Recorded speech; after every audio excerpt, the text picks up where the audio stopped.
Uniondale, a quiet town nestled in the Karoo, is the kind of place where the wind whispers secrets, and the long stretches of road seem to fade into the endless horizon.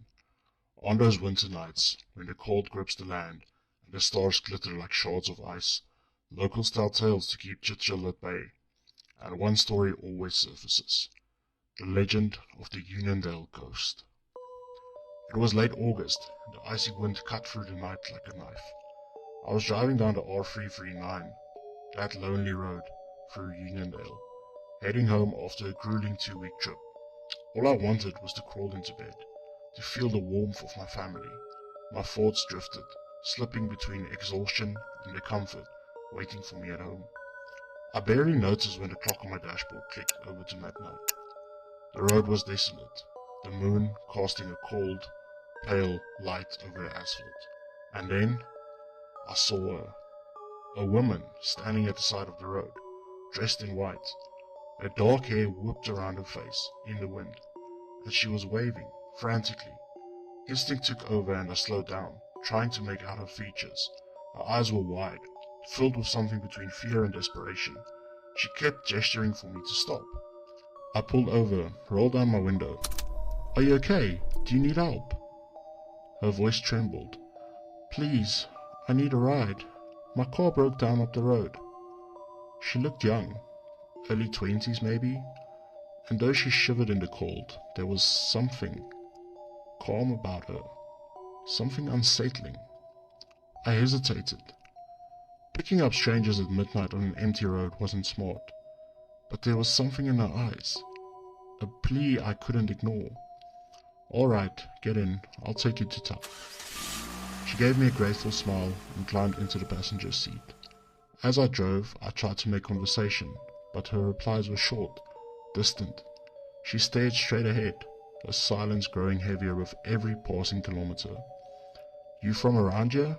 I asked, hoping to break the tension. "I was," she whispered, her voice so soft I almost didn't catch it. "But it's been a long time." A shiver ran down my spine. The air in the cab felt colder now, colder than it should have. I glanced at her. Something wasn't right. Her skin, so pale under the dashboard lights, almost translucent.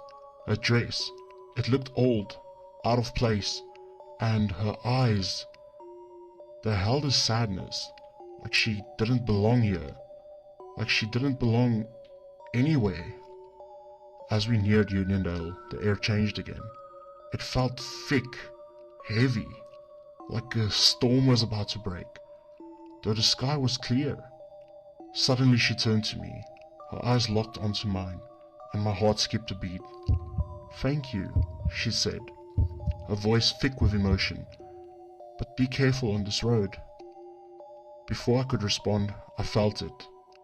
The weight in the passenger seat vanished. I whipped my head around. She was gone.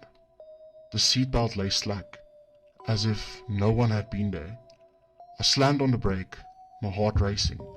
My hands fumbled for my phone, shaking as I tried to dial my wife's number. But the call wouldn't go through. The screen flickered, static. The radio, just white noise. Then the cold hit me, a deep, bone-chilling cold. Frost began creeping up inside of the windshield, thin tendrils of ice curling across the glass, and then I heard it, her voice, a whisper, cold, distant, barely audible over my own ragged breathing. "Don't forget me." I slammed my foot on the gas, desperate to get away. The truck roared down the road, but the cold clung to me. Out of the corner of my eye, I saw her in the rearview mirror. She was there, in the back seat, her face twisted in sorrow. With a cry, I jerked the wheel, skidding to a stop on the side of the road. I jumped out, my breath coming in gasps, eyes darting to the cab. Empty. Again. But then I turned back to the road, and there she was, standing a few meters away. Her dress billowed in the wind, her eyes hollow, empty. "You left me," she whispered, her voice carried on the wind, "just like he did." And then, with a gust of icy wind, she faded into the night, leaving nothing but the echo of her words behind. It was the next day, after returning to Uniondale, that I learned the truth. Her name was Maria Roux. Decades ago, she and her fiancé were driving that road. They argued, and in a moment of anger he sped up, lost control. The car crashed, and she died instantly. Since then, her spirit has been seen, wandering, always hoping for a ride she'll never complete.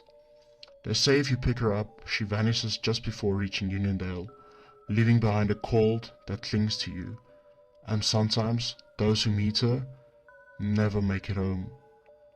I haven't driven that road since, but every now and then, in the dead of night, I still hear her voice in my dreams, a whisper that chills me to the bone.